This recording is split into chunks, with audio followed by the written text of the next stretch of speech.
Welcome back to the Water Podcast. My name is Daniel.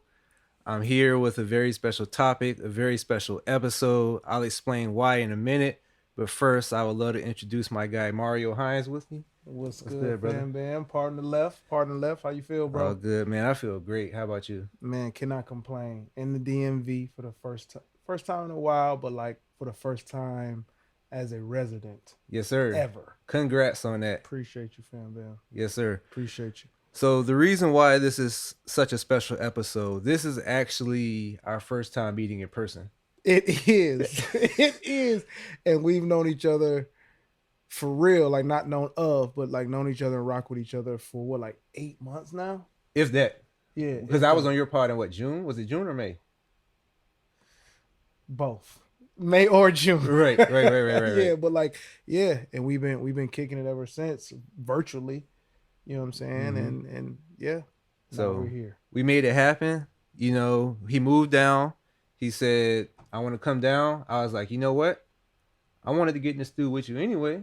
Might as well just round the stew before you come down. You feel me? So super excited both for the topic we'll be discussing and to have you. But first, I made you a special drink, so I want to cheers to that. Man, let's get it. Because you had me at drink. Special is icing. Yes, sir. Cheers, dog. Oop. What do you think? Oop. Mm-hmm. I'm in there. All right, well, for anybody listening and watching, you know why now. We're good to go. Yeah, you know why. So the reason why I made that specific drink, that's actually a gin sidecar. Okay. And your favorite drink is what? My favorite starter drink is a lemon drop. Yes. And so when I looked at the ingredients, I was like, well, it's pretty much the same thing as a gin sidecar, but with vodka. And so small mods to like the ingredients. Yeah. So I was like, what better way to welcome you than to make my variation of your drink? You feel me? So I appreciate that. And what you didn't know, but what I really appreciate is that although I am committed to or have been committed to lemon drops as my starter drink, it's gotten to the point where like Lemon Drop Chronicles, Lemon Drop Poppy, if you follow me on social media, you know that's just the thing that I'm going to do. Mm-hmm. Do not care about the judgment. But internally, dog, I was ashamed of the vodka. I carry shame, dog. That I'm like, damn, like am I 12? Am I 20? But now that you've introduced me to this drink that eliminates the vodka but has the same starter kick, yeah, we in there. That's friendship, y'all. That's true bonding, man. For Matter sure. of fact, how would you rate it? One to 10. You could be honest, not just because this is my podcast. I'll take objectivity. Yeah. What would you? You said a scale of 10? 1 to 10, yeah. I mean, putting it next to a lemon drop, this is they're both 10s at what they do. So 10. And I'm taking it with me. You said it's called a gin sidecar? Gin sidecar. That's what it is, yeah. Let me tell y'all something, dog. Mm-hmm. We didn't rehearse that. Mm-mm. My guy keeps it a stack with me. I do. I do this bartending shit, okay? Oh, man. Out of the things that there are to do, bartending is part of my repertoire. You feel me? You know what? That's not even fresh. That's like 2 hours old. Come on, dog. You didn't have to tell me that. That's flexing. That's a flex that you didn't have to share because I'm like, If it weren't cold as fuck, I would like take you this feel shit me? off. I'm coming out of my jacket because I'm not going to interfere with the TV, but I'm coming out of my jacket, dog. The sidecars might make us do it, middleless of keys. I'm telling you. But, bro, let's get into it, dog. So, I wanted to have you here because, like you said, we haven't known each other very long, but it's escalated quickly, like in a good way. Yeah. Friendship and community is really important to me. And so over the course of the next few episodes, I really want to dive into that. Yeah. I thought you would be a good person to do that with for a few reasons that we'll get into. But this episode in particular, I wanted to focus on where we are as a society as it pertains to friendships, because if you look at the numbers, the statistics are really alarming. And I think a lot of people don't realize what is happening. Yeah. And so I'm going to kick it off by reading off the statistics, and then we'll pitch our thoughts on that, and then we'll get into it. Yeah. So, according to the American Time Use Survey, between 2003 and 2013, people spent basically the same amount of time with their friends. So if you were to expand the definition of friends to include families, neighbors, and coworkers outside of work, we would call that the community. They spent 15 hours together a week. And then in 2014, the downward trend began. And as of 2021, we're spending less than 3 hours a week with our friends. And as the community as a whole, we're spending less than 10 hours. And now we're spending it like alone. So that time, according to the survey, the time isn't being supplemented with like someone else or like expanding community. Like that time has went from spending it with people to spending it alone. Wow. Okay. And according to another 2021 survey, this one was done by the Survey Center on American Life. Since 1990, the number of men with at least 6 close friends has decreased from 55% to 27%. In that same time frame, the percentage of men who identified as having 0 close friends jumped from 3% to 15%. And we're talking between like that statistic is 30 years over the course of 30 years. Okay. But that previous statistic of the time being spent is we're talking the decline began in 2014. Yeah. So we're talking less than 10 years. Steep decline. Yeah. Steep. What stands out to you when you hear those numbers? One, just, I mean, it didn't seem like a huge jump from 3 to 15%, but having like the number that sticks out for that is the 0 close friends. So like more people with 0 close friends. I don't care if the number didn't jump from 3 to 30. That's a lot of people with 0 close friends. Like that's the isolation piece. And then you add to like the downward spiral of just people spending time with others stands out. The time frame, like how much of that is quarantine induced, pandemic influenced. But for me, it's weird because there probably and likely is a balance, right? Because the pandemic also forced people to be around people as well. It's just whoever was in your household. So like it can't all be, lumped into pandemic response or quarantine response. And that's what like one of my biggest takeaways is like, no, it's not like there's not one thing you can point to it and say that's why there's not something socially critical about this. You know what I'm saying? Right, definitely not. And I tried to keep this episode within scope as much as possible. But then if you were to look up the numbers or bring the numbers to the conversation in terms of who are in our generation, the merit statistics being down, the statistics of people who live with their parents being up, which isn't a bad thing in and of itself, right. But there's less inclination to go outside of that. Right. And so it's like so many things. And then, like the thing just with online communities being more of a thing, like they can also lack depth. Yes. And so the things that are being put in our lives to make it convenient is also making it convenient to skimp out on friendship and community. And it's easy to say, well, you don't really feel it. Right. Like it's not killing me. Like even with COVID, like at the beginning, it was like, if we just lock down for 2 weeks, 3 weeks, like we can get through this thing. And people are like, well, it's not killing me. Yeah. You know what I mean? And so have fun with that. And so like, there's not like a physical, I think for a lot of us, there's not like a physical discomfort or like a tangible punishment for not gaining community yet. Yeah. Or it's unexamined. That's what I would probably lean towards that. I think it shows and wraps itself up relatively quickly in what we know as society right now. When a person is either lashing out or experiencing or expressing like that lack of or desire, it happens and then it falls right back into the wheel. Partially, I think, because of social media and the speed of it. But you make a good point about the social media community being like that is the replacement, but it's not, because according to the numbers, you're still alone. You know what I'm saying? So it didn't replace anything for real. And that absence of physical connection is not replaced by followers or mentions or, you know what I'm saying, tags, none of that shit. Yeah. We talked about it a little bit already, but Do you have any more insight on why, in your observation and your experience, things have maybe changed? Like, obviously, COVID has exacerbated things, but the decline began in 2014. Um, purely, purely from my own observable experiences, and since 2014, I've been around a lot of different cultures in a lot of different places, like domestically, internationally. Excuse me, Gen sidecar.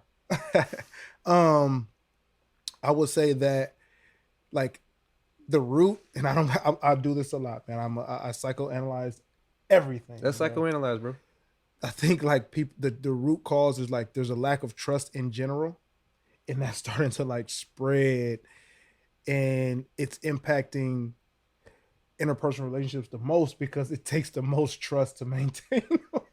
So if you're developing like a habit of lack of trust in like general society, like, oh, these niggas is lying, like the government's lying, and then corporations are lying, and it just trickles down, right? To, well, shit, if I'm just used to being a cynic, then you're gonna throw some of that cynicism on people you rock with, people you see every day, and eventually either that's coupled by two cynics or one person is responding to the overwhelming cynicism, and in either case there's a chasm, a gap that starts to get created in your relationship building or the relationships you've had. So it's like people that aren't cynics are like moving away, or physically, metaphorically, friendship wise, away from people that like damn, like you really suck the fun out of the room with your true and valid lived experience. So it's like it is a weird like little paradox, dog, for real. Yeah.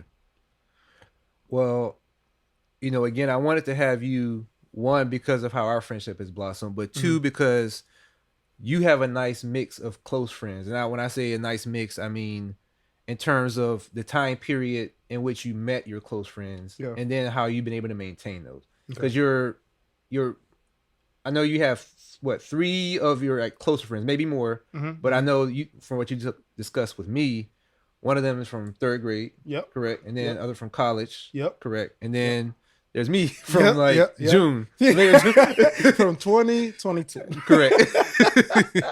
And in my little bubble, I've noticed a few scenarios. There are people who reference like their day ones. We'll get into that in a second. There's the people that lost their day ones, and then there's those with, to your point about trust, there's not a ton of openness or availability to create new friendships. And so that's also kind of like creating this downward spiral. Like if it's not like a one in, one out type of deal. Right. But I want to focus on kind of the day one piece first. And so how would you define, because day one is kind of subjective. Yeah. How would you define day one friendship? Like, what is that to you? Yeah. It is relative. You make a good point. It's relative because, I mean, first of all, before I get into like the relativity of it, like, who you grew up with, when you started to develop your own sense of self, right? So that's like adolescence. You know what I'm saying? That to me, for real, is day one. Like if you really trimming all the fat, that's day one for me. Now, when you add relative parts to it, one of the things that me and one of my best friends that's in my close circle, we talk about, there's a group of people or one or two people that you've become your adult self with, we say, because we're all men, like we become a man with. So there's that circle of friends who you became a man with and who lasts from that group. Because then there's I have my day ones from college that didn't last, but like they're still above and beyond other acquaintances from college. You know what I'm saying? So there is levels. So my homeboy that I met in college, he's my day one college homie. The minute I was a freshman, we've been cool. But you know what I'm saying? Like he still wouldn't be in my definition a day one. You feel what I'm saying? Mm-hmm. Yeah, for me, I mostly agree. I try to make it as universal as possible. And so I look at it like not necessarily how often you talk to a person, but someone who's been there in multiple phases of your life. So obviously it's subjective. So someone who's like 25 may have a different day one than we do Yes. in the mid-30s, because it's like you can't call someone, you could if you wanted to, but I would argue it down. You can't call someone you went to college with 7 years ago like a day one. That's like Exactly. day 30. You know what I mean? Exactly. But for me, I feel like it's like you have experienced multiple lifetimes with this person. And when I say lifetimes, like transitional changes, whether it's like, you've been through something, or whether it's like just emotional, how you've grown. Yeah. And that person has been there with you, and vice versa. They've changed. Maybe they have kids. Maybe their job is busier. Maybe Right. their job has changed them. Right. Because sometimes people develop jobs and like they become more stoic or Yeah. or something like that. You know what I Yeah. mean? Yeah. And they still rock. And so yeah, like there's a spectrum of it, like the best friend spectrum, but then there's also like the day one spectrum. And with the crew, you might be closer to that one, not as close to that one, but as a group, y'all still rock. Yeah, I like that. And also like how it feels when you talk to them, right? Like when you talk to them, you haven't talked to them in a minute. It's like, do you feel refreshed? Do you feel like that version of them aligns with that version of you? Correct. I rock with that heavy. I rock with that response, that feeling response, and that like the ease of reconnection response. I think those weigh heavy as metrics. You know what I'm saying? For it, they're not. I don't predispose the conversations with that expectation, and I don't say that with any moral high stand. I'm literally just saying like I don't go into it like that, but it is apparent and present after. I'm like every time I talk to Myron, that's my third grade. I'm like, yeah, this is why. This is my guy for real. Every time I talk to 20, this is why this is my guy for real. Every time, you know what I'm saying? Like that part of it is legit for me. That's probably, if you want to bring anything else tangible outside of time stamping, it's that feeling. Yeah, that's real. Yeah. So, in my observation, I feel like we have been around long enough just on this planet to know people that we've been close to and have grown apart from. How do you feel like, how do you differentiate those day ones where you can still rock with and it feels effortless? How would you differentiate that from the friends that you met like in later years? Like say, like we won't talk about the quality of it, but just like maintaining the feeling. Like, is there a difference that you note between, let's say, like a day one and like a day 10? Yeah, I think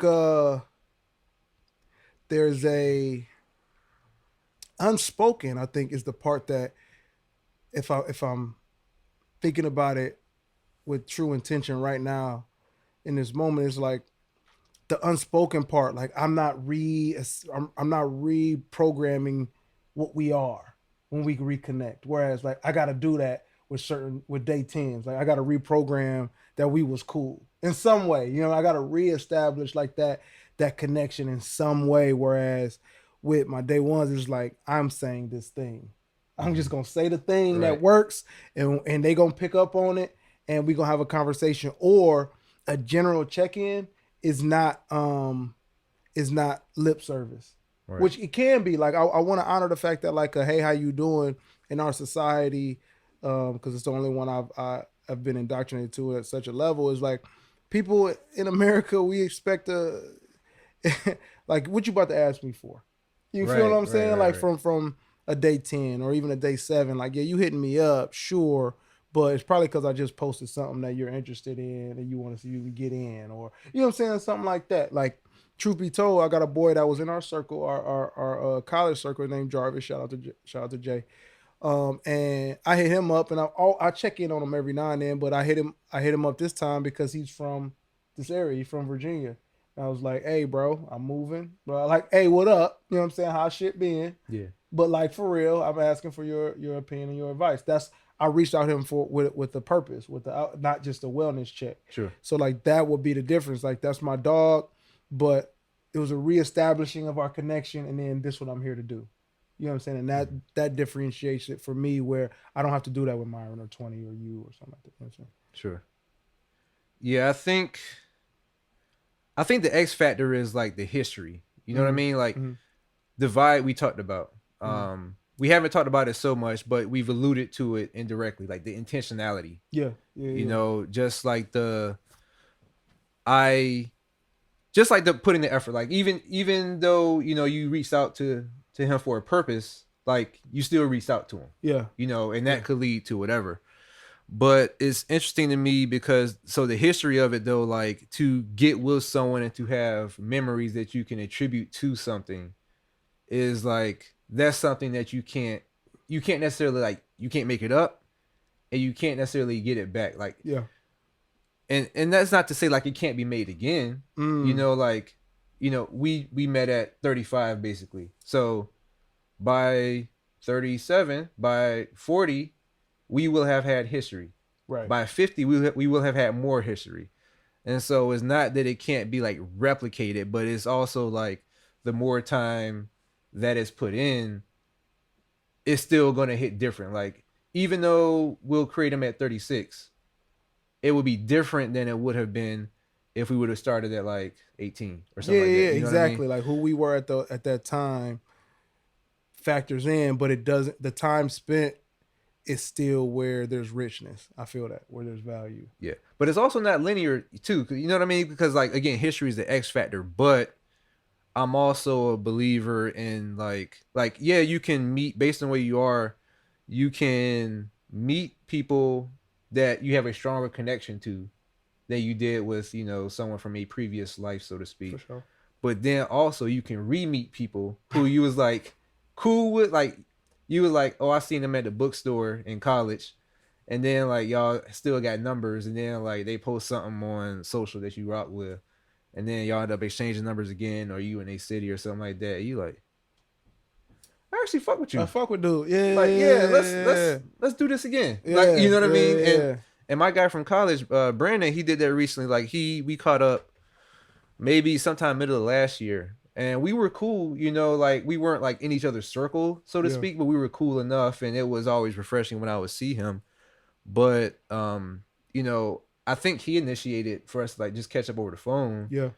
And shout out to him because he was like, let's do this again. Let's keep doing this. And I was like, me with my kind of guarded self processing my friendship trauma and shit, I was just like, oh, I felt that too. Like, yeah, let's do that. Let's do that. Good shit. Let's do that. Yeah. So it's like, it's not linear to me, but it's, and we'll dive more into this later, but it's important to like also stay open about it too. Absolutely. You know what I mean? Absolutely. So for like, let's say there's like a friendship setup, like, on a basketball podcast, like they might interview an NBA player. Yeah. And be like, what's your top 5 or something like that? Or if you go on the hardwood, not hardwood or hardwood, what would be your starting 5? Who would you bring with you? So for you, is there like an ideal friendship setup for you? Do you have that already? Is there like an example of that? Like to build your like kind of community around? Like, I don't know if you have someone in mind or if you just like, look, what I have set up right now, like it's good. Like, I don't know if that. That's interesting. Does that question make sense? It does. Oh, excuse me. It does, but not but. I'm just thinking about it because I probably do. I haven't assessed it because I'm in a nice little irony. Like, I'm so open to it. I'm so about it that like I just live it. I live these like, all right, if I'm a scout and I'm talking about like who I'm gonna bring out, like I live this scout shit, bro. So everybody that I see hooping, like I'm already like, right. Can I sign this dude? Like I'm not like some like uppity, like I only scout between the hours of 8 and 8, and you got to be in my gym. No, I'm not like that when it comes to connection and human connection. I love the human experience, dog. Like I love that there's multiple upon multiple human experiences happening, and that's what I'm interested in, dog. Yeah. So like I want to connect to those things. So I guess the thing would be, I can go first too if you need time. Go ahead, because I might just steal your answers. Okay, cool. So I guess if I were to have like both a real life example and then like an archetype. Yeah. And like I say this obviously with satisfaction for where I am now community wise, but also like knowing what would be dope as hell also. Yeah. Squad goals to me would be like, like Tyler Creator. Yeah. And how he has the homies he been with this whole time. Yeah. And like they're always not always together, but like when you see them, like you kind of watch them grow up in front of the public eye to an extent, but like Taco, Jasper, Lionel, somebody else I'm thinking of, but like they were in Our Future and they were like wilding or whatever, and then like he's getting bigger, and then they're kind of finding their own way. Yeah, they're doing and their then thing. Taco posted a picture like 2 weeks ago because he was in You People, and like they was at the premiere, like the same that's been rocking, and it's like that's hard. And he was like, he said something along the lines of, if you ain't been broke together, like you're not homie or something like that. But I think it was not necessarily because of like the stature, but because they've been rocking, and like Tyler went off and did his thing, with music, with scoring movies, with his clothing lines. Yes. And then Taco went off and did his thing with acting. Jasper was in Jackass. Lionel was in, what is it? The Chicago food show that was big last year with Carmi. I had it. He was in that show, man. It's gonna bug me that I can't think of it. Yeah. Over my head. Yeah, it was Italian, but anyway, the food was Italian. But anyway, like you see them finding their own way. You see them like they have these things that they care about. Yeah. And like they're all in this group, and they're like, well, obviously we don't know the ins and outs. Yeah. But they build each other up, and obviously they're supporting each other. Like the fact that they were at like the premiere together. Tyler has some kind of drop for his clothing line or some kind of like album coming out. Yeah. You see them promoting that or whatever. And like, so for me, Squad Goals is just like creating something, like having a community of people who are all just like got some shit they care about. Yeah. You feel me? Like if you care about a garden, you know what I mean? Like fucking invite me to the garden. Like you got space. Like tell us about what you grew. You know what I mean? Yeah. And and everybody has their thing, but we all get together and it's still love. And we survive those multiple phases of life.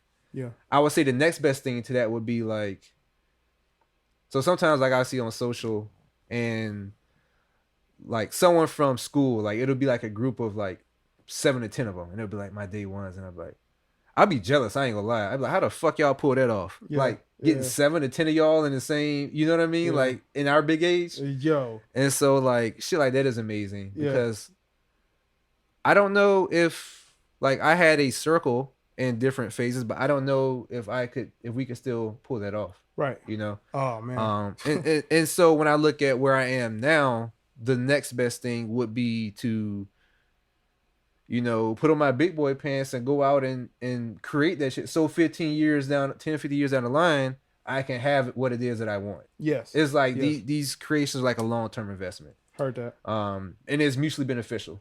Heard that. Okay. So that would be my I like thoughts. that. I like that. I mean, I was thinking, because I didn't want to use the term ambition. Sure. Because that's a slippery slope. I know, it's like my niggas ain't got to be ambitious, dog. Like in that way, like people that I connect with, people that I call close, you ain't got to be on that. But yeah, you got to have a thing that is yours, man, or that you own in life that prevents you from accepting chaos, dog. Like, and I don't have it fine tuned with that, like to say it, but I know what that looks like. Where it's like, man, you gotta like 20, for instance, outside of us doing the show together, like this nigga's really a family man, dog. Like he rocks with that shit, bro. And like it took me a minute outside of our friendship to say like, hey nigga, you're good at that shit, bro. And I rock with that shit. So when you doing family shit, like that cements our friendship more than you realize. Like when you like are locked in on your family shit and your fatherhood and shit.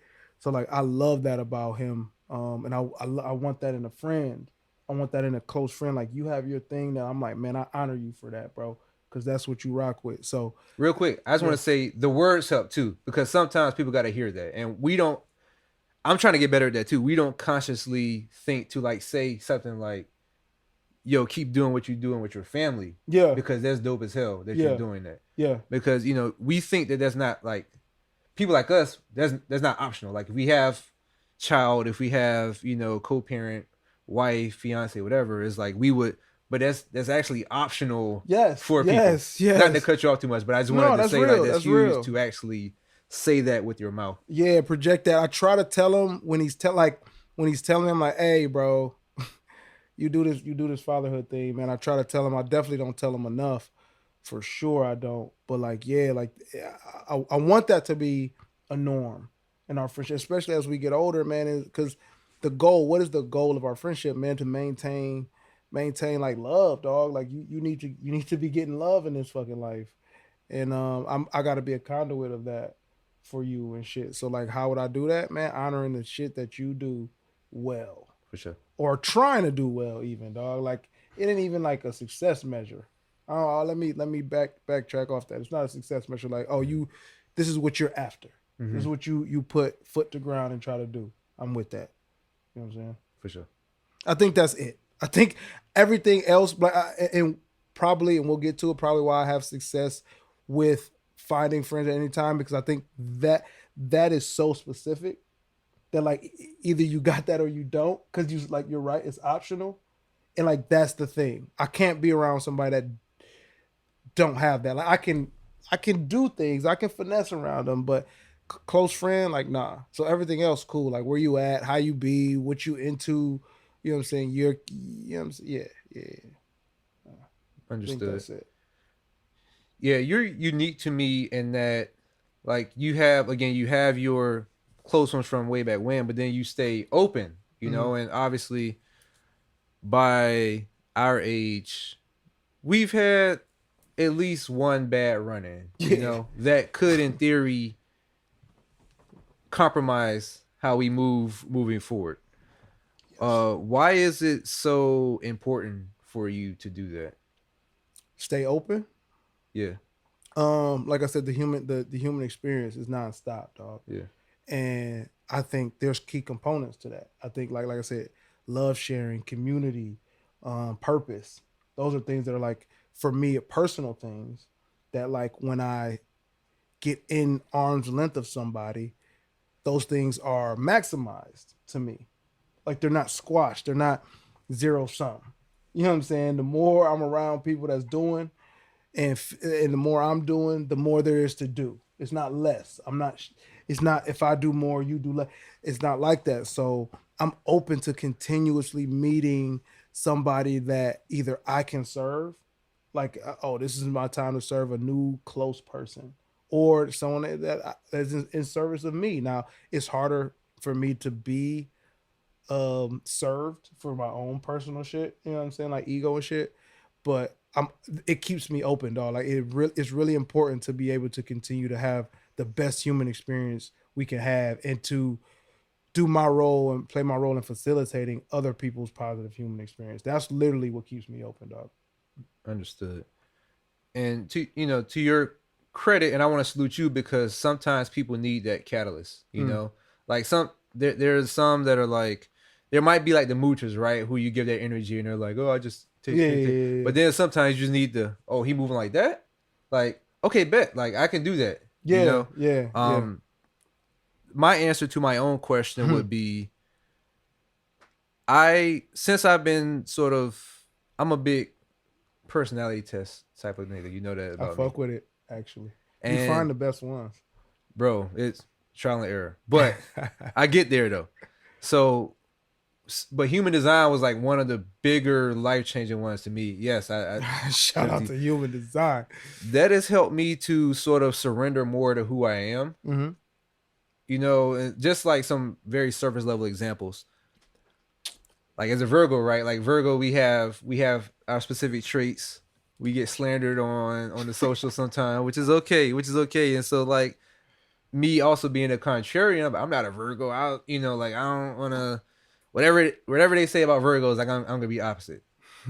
But then like when I really listen to my body, I'm like, no, you don't want to. This is about to be the most Virgo shit I say all this episode. It's like, no, you don't want to use the line post-it notes right now. You want to use the blue shits. Use the blue shits. Put the lime shits. Save them shits for later when you want to use line post-it notes. Use the blue. When you write on the whiteboard, use the green dry erase marker. You know what I mean? Like, surrendering to that shit brings me so much peace. Like I be in the crib, like timing shit out perfectly, and that shit is so satisfying for me. That's real. And one of the things where I'm getting at is one of the things that I surrendered to is my need for community. And in my times where I've been sort of hurt platonically, it's easy to put that guard up, Yeah. you know. But I also know that it's like we talked about it earlier, like in terms of like plateauing when you lift weights. You know, what are you going to do? Are you going to continue to lift the weights, or are you going to stop and then just atrophy? Mm-hmm. You know, and so it's like me being hurt doesn't change my desire for the community. Like if I want to be married and I get hurt, however that looks, like me saying I'm not gonna date again, fuck that.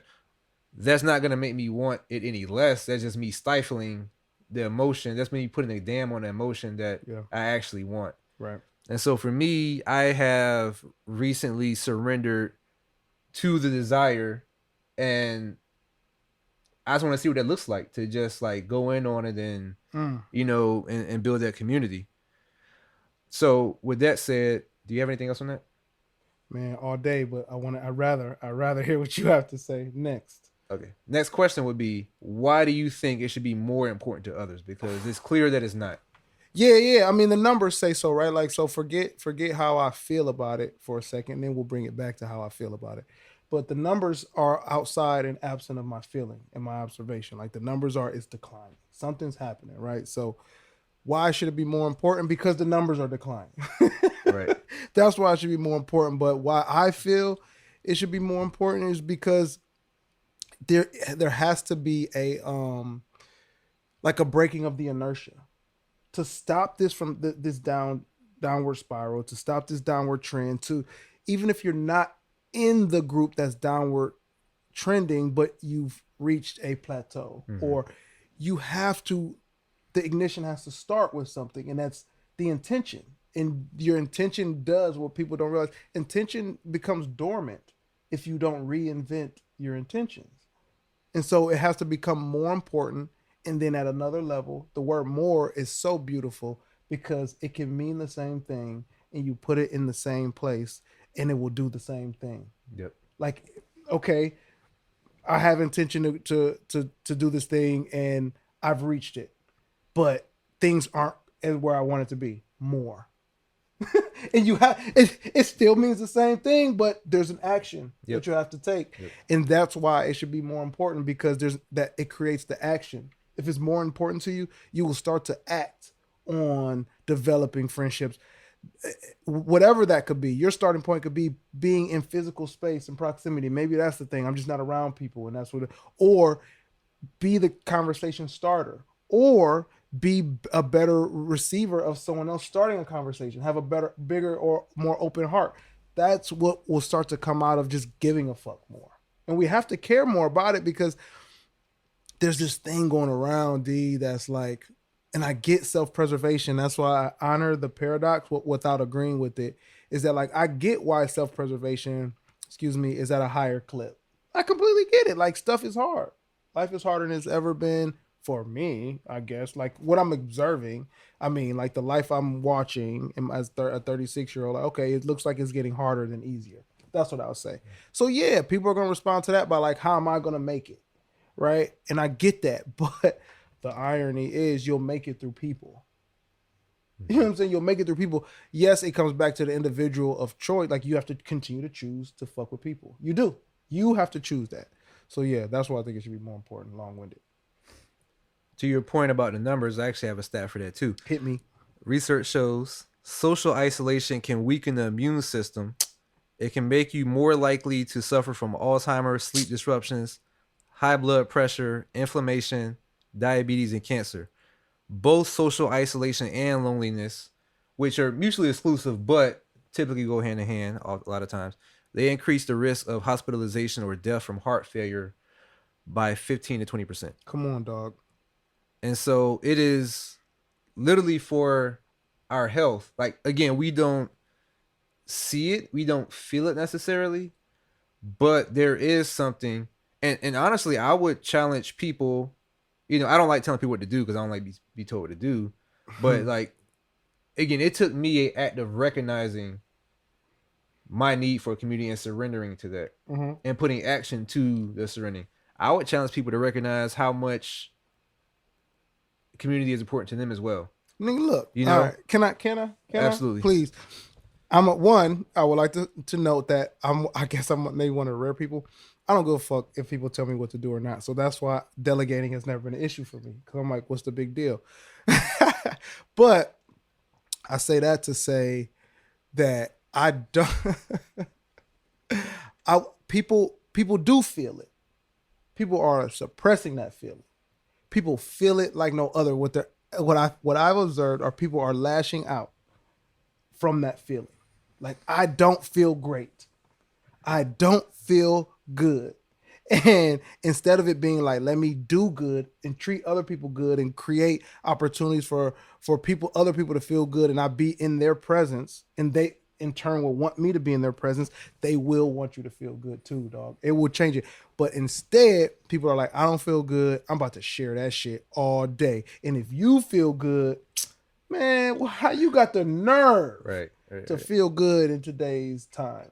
You know what I'm saying? I've asked maybe on 2 or 3 different occasions, non-sequential occasions, where I'm like, is my optimism patronizing? I'll just randomly tweet that sometimes because, like, if I scour the timeline enough, I'll be like, damn, like, I really would be in my own world if I throw something positive out here, because the timeline is really taking jabs at society, which, again, I'll validate, but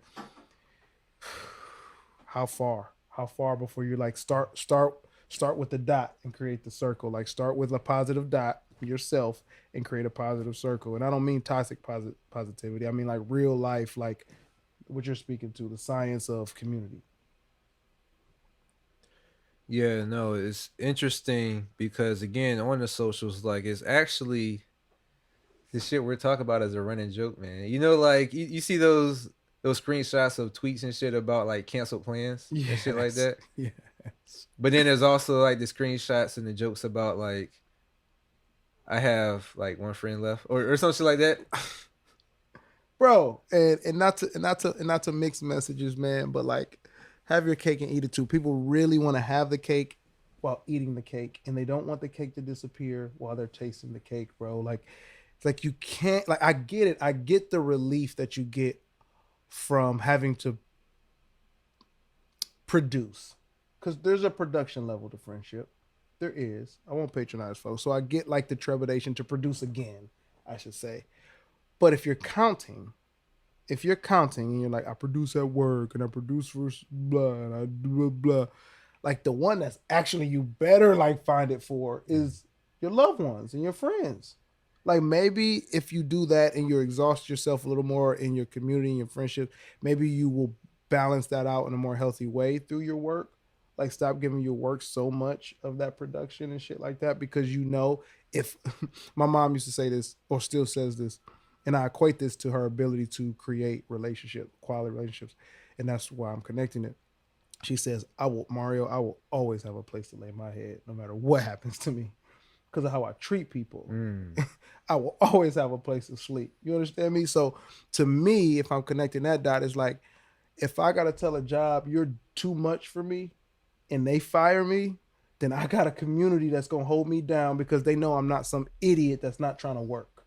I've earned that right to say, like, okay, come rest. Right. Oh, they fired you? Man, come rest till you find another job. You'll be good. Yeah. You know what I'm saying? So that's why, like, I wouldn't patronize people and say, like, yeah, give more to your friends and less to your job, unless I believe that there was some type of tangible reward for that. And I do believe that. Yeah. On the flip side of that, it's funny you say that. I was talking to my friend earlier. Yeah. Or yesterday or something like that. And she was saying that she finds that she has to be that person. She has to be that initiator. And I was saying, like, that's part of what I'm processing now, right? Like, do I be the initiator or do I just match energy? And my answer to that question would be, like, I do what I feel compelled. So if I feel the compulsion, then I match energy. I mean, yeah, if I feel the compulsion, I match energy, and, you know, so on and so forth. But on the flip side of that, I have such a high standard for people I consider in my close circle. Yeah. Because I see how they move in those avenues, you know, like if they're high earners, or if they, you know, like if they're running the business on the side or something like that.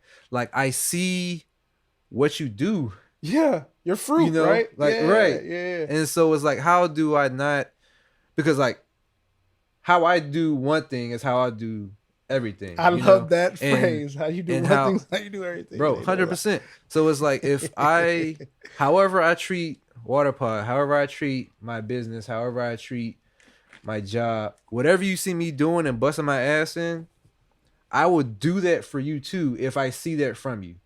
But I'm at a point right now where unless I get some good therapy and they convince me otherwise, like it's very hard for me to just like give that out freely now. Like I'll put I'll put an olive branch out there for sure, but it's really hard for sure. Can I say something real quick? Because I don't want to lose it.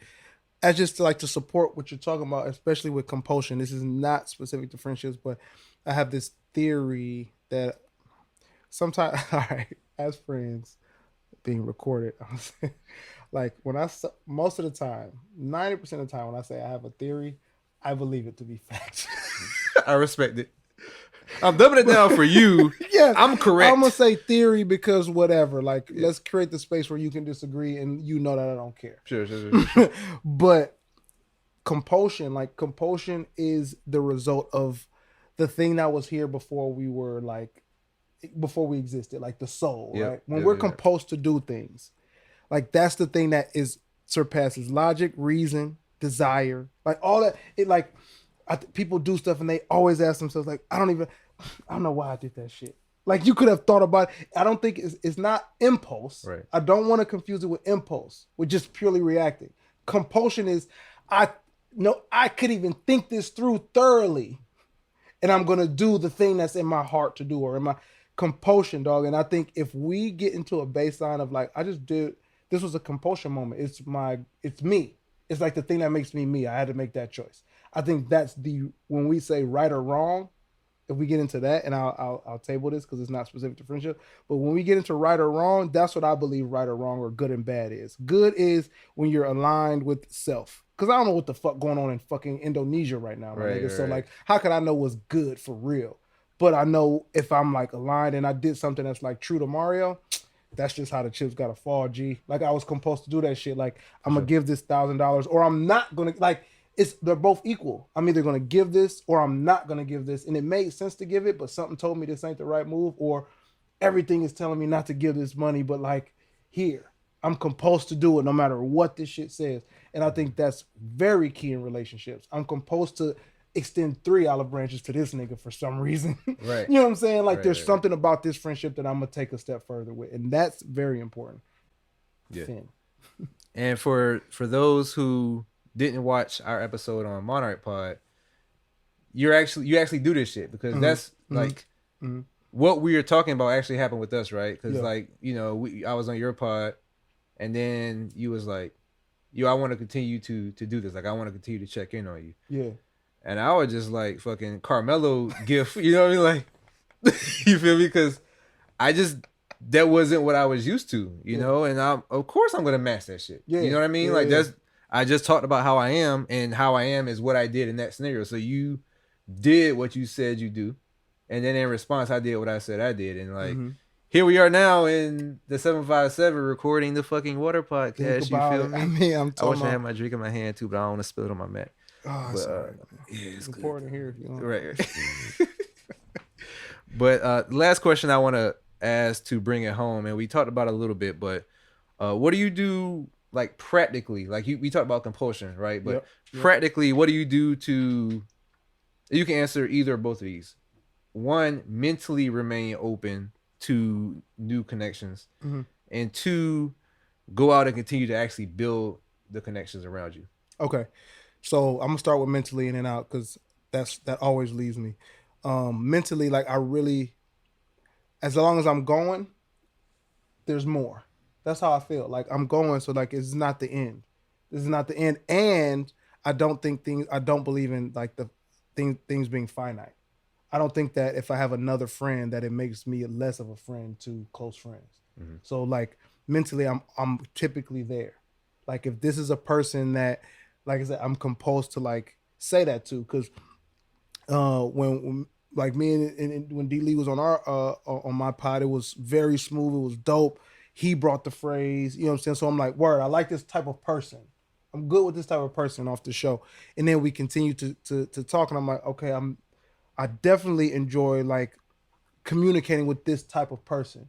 So I'm like, hey, let's talk about doing more work together because at minimum, this type of person will work well with me.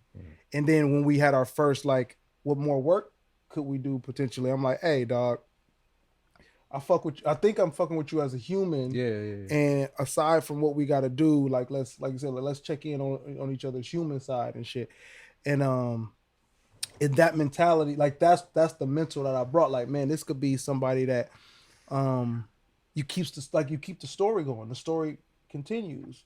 So like you have that openness, and then my practicality would be, bro, no lie, I just have these things these actual tangible things that I think are relational building, like positive affirmations and like spaces of vulnerability. Or I'm inquisitive. I want to create a space where like I'm cool with being the lesser, not lesser like of humans, but like I can take a loss here. I don't mind showing you that I'll take a loss here. Here's me going out on a limb. Mm-hmm. Like those are standard, like practical things. Like, have you done that? Have you showed this person you will take an L for them? You know what I'm saying? These things that cement or ground bidirectional, like encouraging a bidirectional relationship.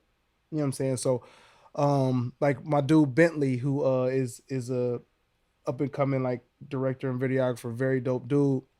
I met him serendipitously through one of my work clients, and we were on the phone doing a project for them, and we were getting cool. You know what I'm saying? Young black up and coming. So that's why I like one of my mentors introduced us, and we were talking, and then we chop it up and send each other like love, and then one day we were on the phone, and I was like, "Hey, bro, love you, bro." Like that's I'm practically gonna put that out there. Like I'm gonna tell her like whatever, dog. Like let's see where you sit with this norm of mine. Like I'm gonna tell niggas I love them. I'm gonna tell niggas I want them to have the best version of their life today. I'm gonna do all those things, and if I'm not doing those things, I'm not practically building on a positive relationship.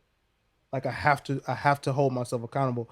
And the last thing, and this is not specific to friendships, but it's specific to my creed and my principles. If you say it out your mouth, you better try your damnedest to do it. Now, I'm not 100% on the clip, but like I try to exhaust myself to say like I said this to him. You know what I'm saying? So like we didn't get it. We were supposed to link up the last time I was there, and I'm like, there's no way that I would say something to this nigga again. Like it doubles down. Like there's no way in the world I would say something to this nigga again and not do it. Yeah. Like that sat with me before we even got together. You know what I'm saying? Like I wouldn't need to tell you that. Right. That's me owed to me. I owe that to me, knowing that I owe that to you. Right. That's what I think friendship is. Like you have to have an account. You have to have something that you're debiting to say like this is what I'm doing for the friendship, or you're just like it can't be too laissez-faire, dog. Like you have to have a practical like count of your friendship. I think that's why we hit it off so well, because we have like the same code, you know, like whether or not we like said it out our mouths. I think we end up saying it like when we link and we're like, we'll have like a refreshing convo, like, yo, I'll fuck with ABC about you. And like, oh, I'll fuck with DEF about you. But I think when you have the same code as someone,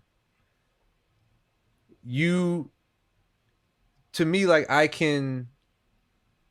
might not always be correct, but I can relatively readily assume that how I think as it pertains to friendship, maybe not all of life, but how it pertains to friendship is how you would think. And so like if there was something that I would need to get out ahead, I know that I can get out ahead of something verbally with you and not really expect you to take it any sort of way, because I wouldn't take it any sort of way.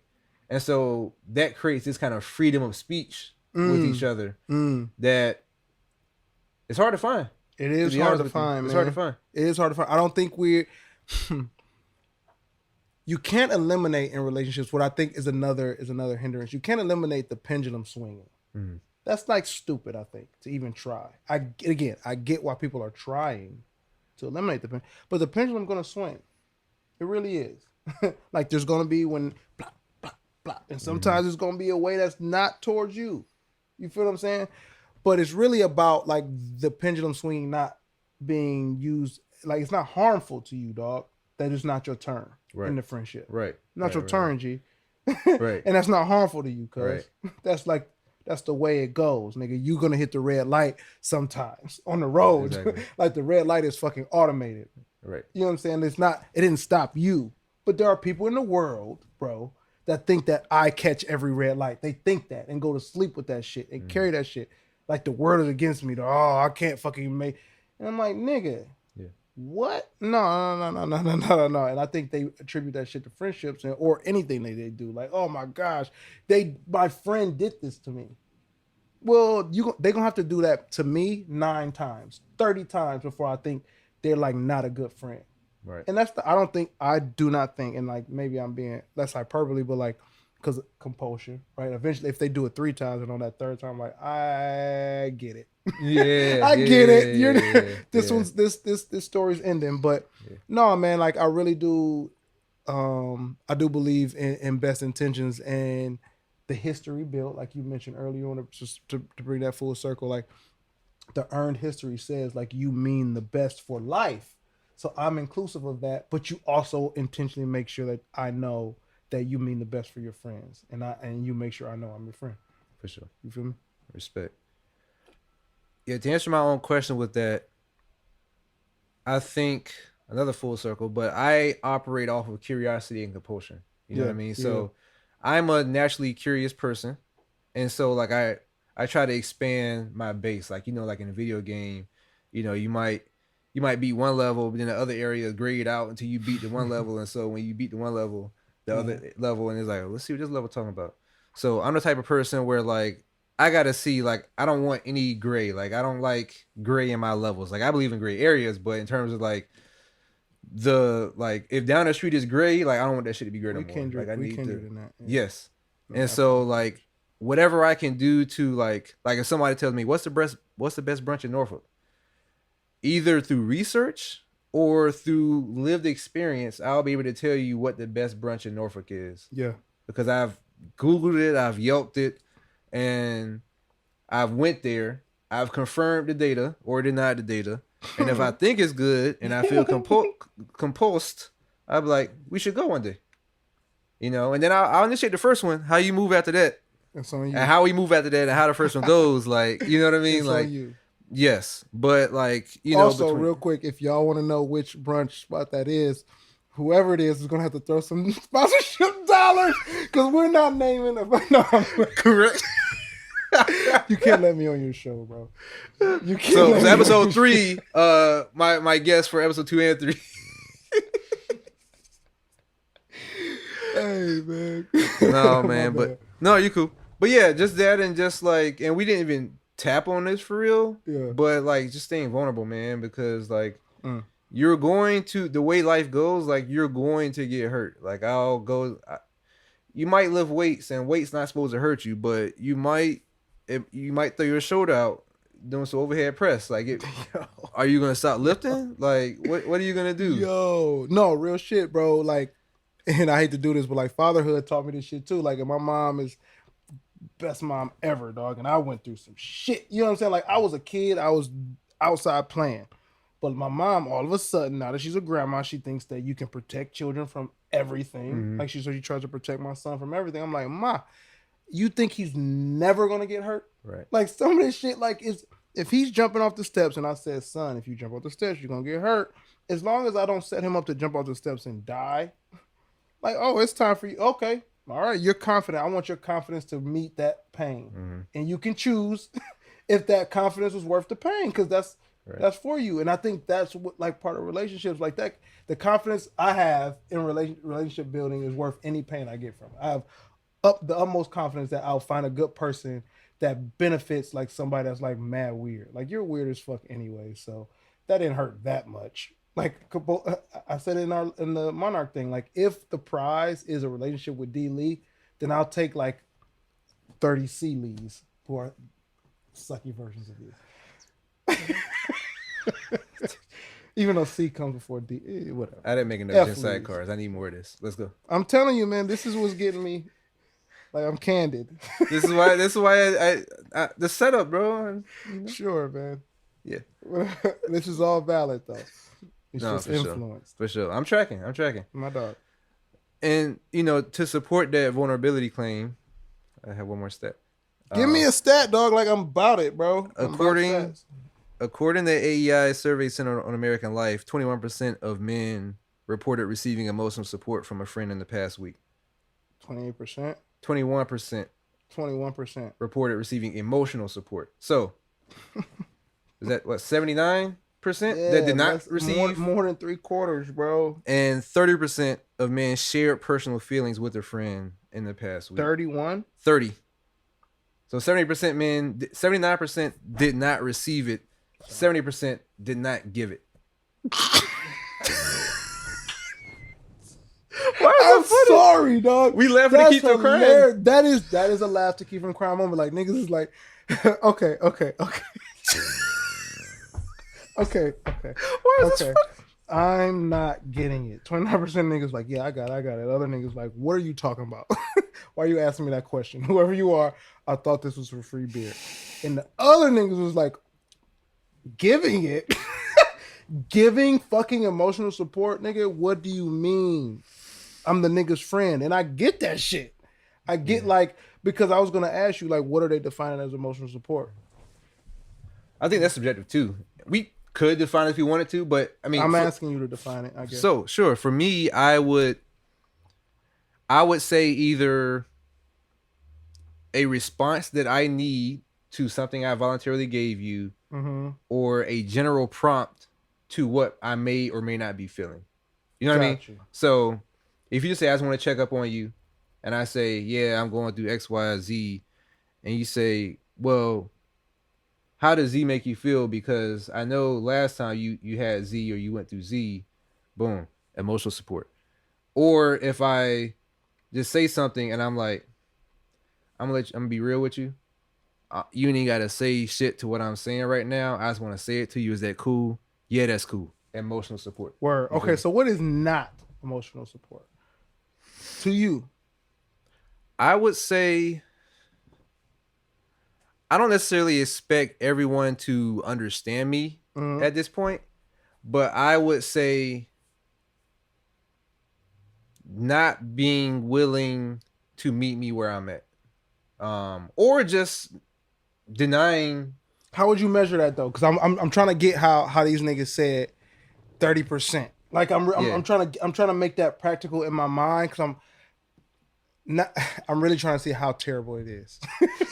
Like for real, I'm like, how terrible is this? I mean, to me, like if you look at, I think, and maybe this will help, maybe it won't. But if you look at like the average nigga conversation, right? Yeah, like, yeah. That's what I'm trying to. You know, it'll go straight to sports. It'll go straight to news. If that, it'll go straight to Dr. Umar or some shit. Like you know what I mean? Or women's. I was gonna say the B word. Or women. You know, those things, they can lead to emotional support, but they're not emotional support. Right. But then when it stops there, like boom, there's nothing. And so, you know, can I go before I lose it off this gen? I think there's a disconnect, dog. Yeah. I think there's a disconnect between the thing.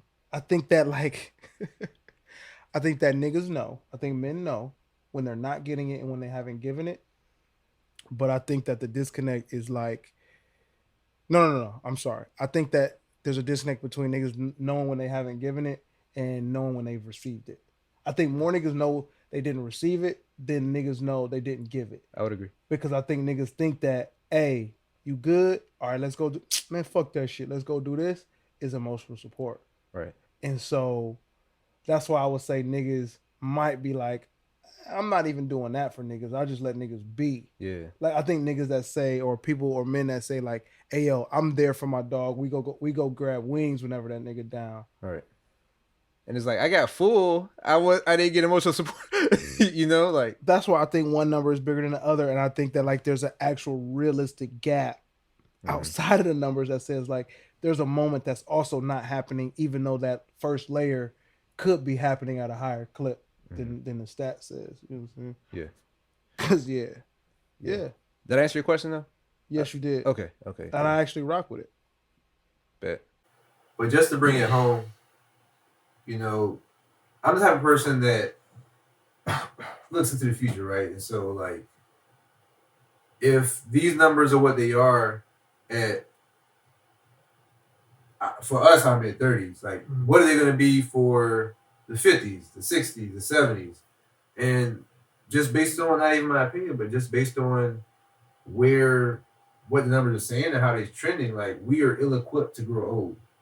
You know, like my pops, I talked to him like a few weeks ago, and he was talking about how he and his guys from that he used to work with, they still get up, you know, since, and he's retired at 96. Wow. But, you know, he said that every 2 to 3 weeks, and he's a pastor, so like some of that is just like adjacent to his profession. Yep. But somebody else, he's getting news, somebody else dying. He's at a funeral. And he's at the age where the people that he knew are dying off. You know, and so it's like, man, what if we're lucky, we're going to experience that. If we're not, if we don't do something about the way the numbers are going, we're not even gonna know who's dying off because we're gonna be in the crib. Wow. Man, no, I definitely think that, like I said, it's worth that. It's worth like having that, like, damn, my guys, I'm losing my guys, as opposed to like waiting around for your turn in some ominous like silo.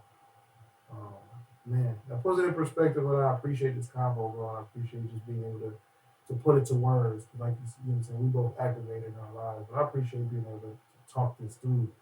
One, so I can keep it up, but two, like, man, I'm not nobody's lesson. I can be, you know, a mentor. Niggas says that, but it's really just about like being a vessel at least for this to continue or for it to start or whatever it is, man. And being able to have a conversation keeps that going, that traction. For sure. You know, I just want to say, you know, I appreciate you. I appreciate your intention. I appreciate how you move and everything. Sure. You know, where we got to this point is largely due in part to you. You know what I mean? And so respect, bro. I love you. Hey man, like you too, dog. Like that's how I gotta be, and I appreciate you. And I hold that, and like knowing that, I don't go into things like, hey man, I have to be this for this, but knowing that my effort, my intentional effort is like this is somebody I identify as the person I want to keep in my life. You knowing that effort is real, that there is a standard to that. Now I have, you know what I'm saying, I have to maintain that, and that's real. And that's what's exciting about friendship, and is that like something to live for. Yeah. Maintaining it is exciting. It is. You know what I'm saying? So I appreciate that. I appreciate you. Yeah. We were talking a second ago about like, you know, you said you do the drive anytime. And so now it's like, you know, we talk about memories, like, when the next time? Yeah. So something to look forward to, man. Okay. But anything that you want to plug or say to close it out? Man, I'm always down to plug my podcast. That's why I just left it open. Y'all cannot let me have stuff. No, for real though, I appreciate you, bro. Friendships are why my podcast exists. Me and my homeboy 20, we have Appraise on Underdog Podcast Network. It's a fun little thing. We just wrapped up season 2. Check us out at the Appraise Show on IG or the ATP Show on Twitter. If y'all rock with it, you rock with it. But really, man, it's how I met you. It's how I maintain and grow my friendship with 20. I have my other best friend Myron on it.